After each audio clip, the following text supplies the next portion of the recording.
right now on NBC 26 Live at 10. This is a repeal and a replace of Obamacare. Make no mistake about it. House Republicans passing their bill to repeal the Care Act. Plus, a Star Wars scare in Ashwaubenon. The high school evacuated when a student wearing a mask is seen as a threat. And convicted, a man pleads no contest, charged with stabbing 2 people to death on the Oneida Indian Reservation in September.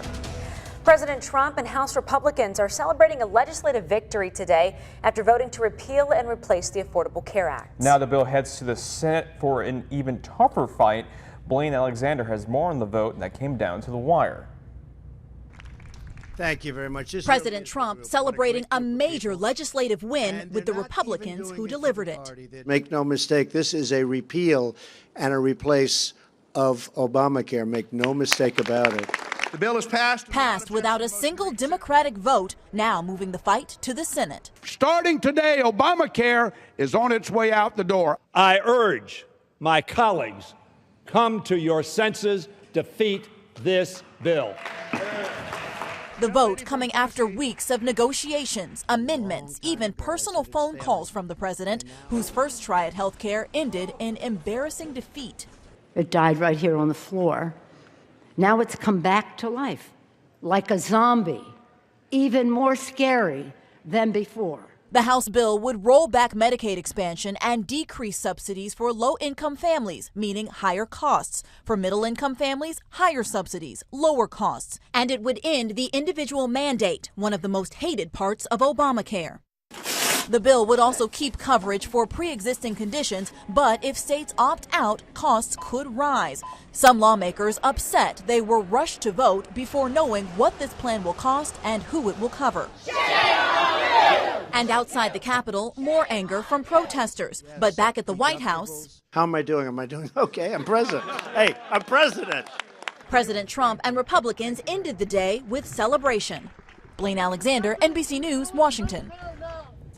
Now the bill passed for a vote for 217 for and 213 against. Here's how our representatives voted. They're split along party lines. Republicans Paul Ryan, Jim Sensenbrenner, Glenn Grothman, Sean Duffy, and Mike Gallagher all in favor, while Democrats Mark Pocan, Ron Kind, and Gwen Moore all voted against it. Governor Scott Walker reminding people today's vote is just the first step in the process. The Senate is expected to make changes to the bill, but he thinks coverage of pre-existing conditions will stay.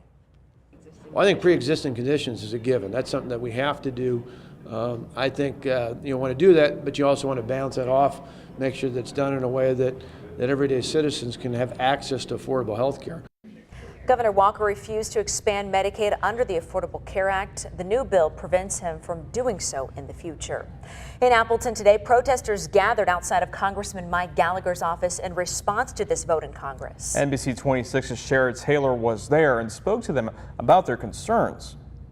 Many of those protesting today have pre-existing conditions, wanting to tell their stories of difficulty paying for insurance prior to the Affordable Care Act.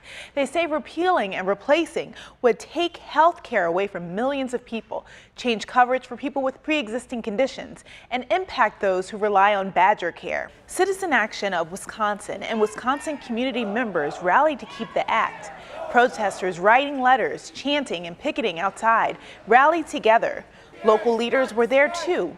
Outagamie County Executive Tom Nelson says this bill is probably one of the most important bills directly affecting Outagamie County. And among our mental health clients in Outagamie County, we saw the uninsured rate fall by 70%. So that means that people who are in need of care, who are in need of help, are getting the help before they hurt themselves and others. NBC 26 also spoke with Congressman Glenn Grothman. Grothman says he voted yes to repeal the Affordable Care Act and come up with a replacement to make insurance more affordable. He says he voted with the majority. We asked about pre-existing conditions. We have said repeatedly in all our plans we plan to take care of pre-existing conditions. Grothman says an affordable basis will vary from insurance company to insurance company, but those who voted to repeal feel the premiums will drop compared to now. Keeping you connected, Sherrod Taylor, NBC 26. The bill now goes to the Senate, where it will need 60 votes to be passed unless the filibuster rule is changed. Well, lots of sunshine out there today, a nice spring day for us. So is our Friday shaping up. Here's Chief Meteorologist Cameron Moreland with a first look at your forecast. Lots of sunshine across the area today, and warm temperatures giving way to just a few clouds as we move through the afternoon and evening, and even a couple of showers. Those clouds and showers have now dissipated. We're looking at mostly clear conditions across the area and gusty northeast winds with temperatures dropping down into the 40s. Your bus stop forecast calls for lots of sunshine tomorrow morning. Temps will be in the mid-40s with gusty northeast winds. Pretty nice by the final bell with mostly sunny conditions. Temperatures will be in the upper 50s to lower 60s. Back to you. Thanks, Cameron. We have new information tonight. A Schwabenau High School evacuated this morning after a student wore a stormtrooper costume to class. NBC 26's Eric Kress has been following the story today and has more on what caused such a scare. May 4th is International Star Wars Day, but not everyone is aware of the holiday. Apparently it's May the Force be with you day today. Thursday morning, a student from Schwabenau High School wore this stormtrooper outfit to class, which ultimately prompted an immediate evacuation of the school after a concerned parent called police. That outfit actually looked like that he might be wearing a bulletproof vest or a flak jacket, and that coupled with wearing that mask and walking into the back door of the school made a person very concerned, and we expect that to happen. We sure hope that people would call. And by the time students were let back into class, about an hour after the incident unfolded, police and school officials were calling it an innocent mistake that all students can learn from. I think this is a good learning lesson for a student, or maybe several students might learn something from this, to be careful as to the day and age that we live in now, that we have to take all of this stuff very seriously. And while the perceived threat turned out to be nothing more than a freshman taking in the holiday, it's also an event that truly shows how far our nation has come in recent years in terms of anticipating the worst. When you look across the country and you see on the media that there's these threats and the things that do happen, we can't take anything lightly. Keeping you connected in Schwabenau, I'm Eric Kress with NBC 26. School officials say they do have a no costume policy in place, but believe their student simply made a mistake. The lockdown at Schwabenau High School sparked concern at another school in Green Bay, St. Mark Lutheran School, letting parents know the school was on lockdown for around a half hour this morning because of an active shooter situation at Lambeau Field. Green Bay police say a concerned parent working at Lambeau who wanted a ride to a Schwabenau High School because of the situation there caused all that confusion. As a precautionary measure, we put the schools around Lambeau Field on lockdown until we validated that information and learned exactly what happened. Investigators say after talking to the man involved, it was simply all a misunderstanding. More local news now. A 20-year-old man convicted today of murdering Harry Brown Bear and his wife Lorraine in Oneida back in September. According to court records, Vance Reed pleaded no contest to 2 counts of first-degree intentional homicide. Prosecutors said Reed was drinking with the couple and got into an argument with them the day the two were killed. Reed will be sentenced in July. The suspect accused of shooting a man in Appleton in court today. A judge found probable cause in the case against 28-year-old Gerthau. He faces 7 felony counts, including attempted first-degree intentional homicide. Thou allegedly opening fire in and around an apartment complex on North Union Street back on April 25th. He'll be back in court June 6th. Oshkosh police arresting 7 people in a drug bust after searching a home on the 600 block of Boyd Street yesterday.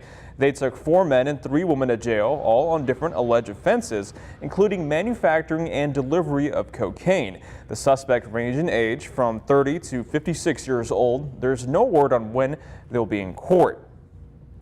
In Manitowoc, this card skimmer discovered on a gas pump at a Shell station on South 41st Street. The cashier telling police 3 men were at the pump around 7 this morning when she received an error message from the pump. She went outside to help them, but they drove off.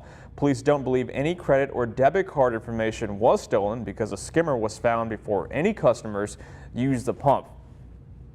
The Hortonville police chief has resigned, this all coming from his attorney.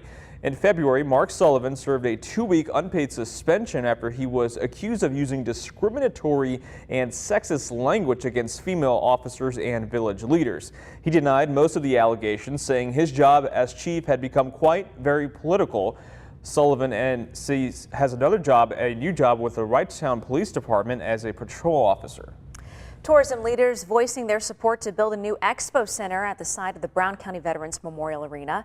The plan by Brown County Executive Troy Streckenbach calls for an extra 0.5% sales tax for 6 years. It also calls for using the existing room tax to pay for the construction of the $93 million expo hall. The Convention and Visitors Bureau says a new expo hall could bring in about $130 million over 10 years. Coming up, we're going to show you a Fox Valley manufacturer who's making one-of-a-kind products. See how they're using talented hands to turn mud into money. And it was a great night to run into Pier and raise money for a special cause along the way. You're connected to NBC 26 News at 10 with Cassandra Duvall, Chief Meteorologist Cameron Moreland, and Sports Director Charlie Sagaitis. NBC 26 News at 10, keeping you connected.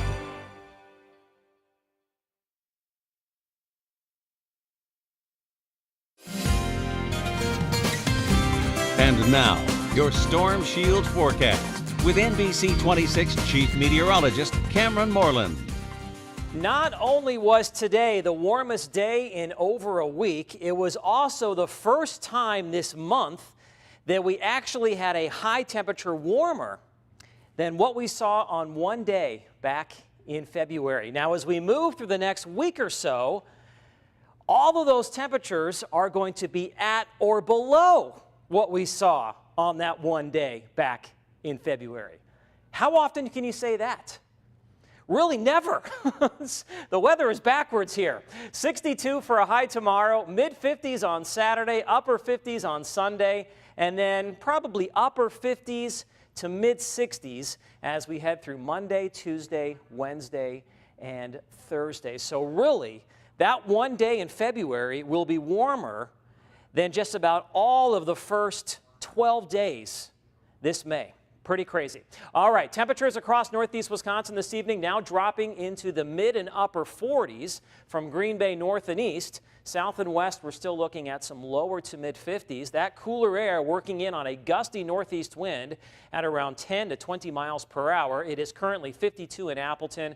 We're looking at 48 degrees in Green Bay with sustained winds at around 10 miles per hour, but we are seeing some gusts up at around 20 miles per hour at times. That wind shift coming through with a trough of low pressure that dropped south of the area earlier this evening. As it pushed through, it did produce a couple of scattered showers and sprinkles. Now, out ahead of that system earlier today, with lots of sunshine and a light southerly wind, we had some pretty warm conditions. Look at this, 60s to around 70 degrees, all the way up to 70 in Wapaka. We had 67 degrees in Green Bay. The high temperature in Shawano was 69, and we are sitting on the eastern edge of a very warm air mass. Temperatures climbing into the 70s, even some 80s across parts of North and South Dakota, back into Montana. That warm air is headed east, but it's not going to make it here because we've got a cold front that is now located across south central Canada, and that cold front is going to swing through here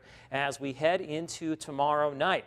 Not much going on out ahead of it this evening, but as we move through tomorrow evening, there will be something going on out ahead of it. Lots of sunshine across the area tomorrow, but as that frontal boundary approaches, we'll see increasing clouds by around 5 o'clock, and then tomorrow evening, a chance for some showers and maybe a thunderstorm as that cold front drops across the area. Out ahead of the front tomorrow, once again, lots of sunshine. Temperatures will be in the upper 50s to lower 60s across the Fox Valley with that northeast wind. North and west of the Fox Valley, it'll be a lot warmer, mid to upper 60s. Meanwhile, near the lake, temperatures will be mainly in the 50s. Now, behind that system, tomorrow night into Saturday, we're going to see even a stronger gusty northeast wind develop, and that means even cooler weather works in for Saturday afternoon with high temperatures mainly in the mid-50s, about 10 degrees below normal for this time of year. So tonight, mostly clear and breezy, lows in the upper 30s. Tomorrow, a breezy morning, and then that wind starts to die down. We'll see a lot of sunshine throughout the day, a good chance for showers and maybe a thunderstorm as we head into tomorrow evening and tomorrow night. My 3-degree guarantee for tomorrow is 62. 62. If I can hit that high within 3 degrees, we will donate $100 to the community pantry of Pulaski, and we did that today. I forecast 64. The actual high temperature was 67 degrees. So cooling down as we move into the weekend.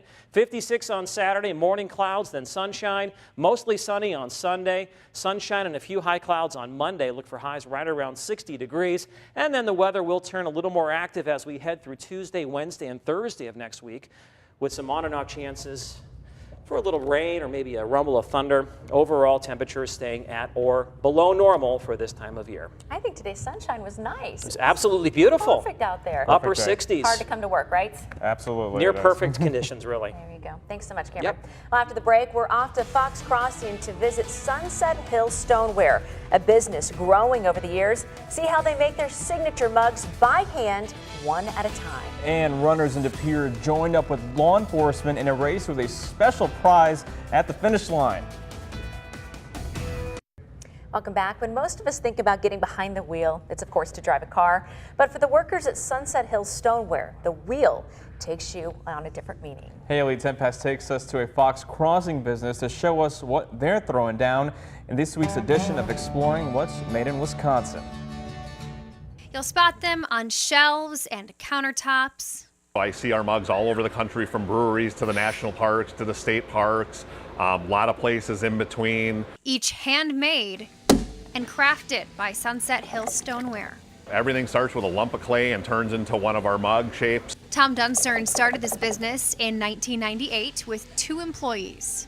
Yeah, I started it with a friend, and he was more of the artist end, I was more of the business end. Sure.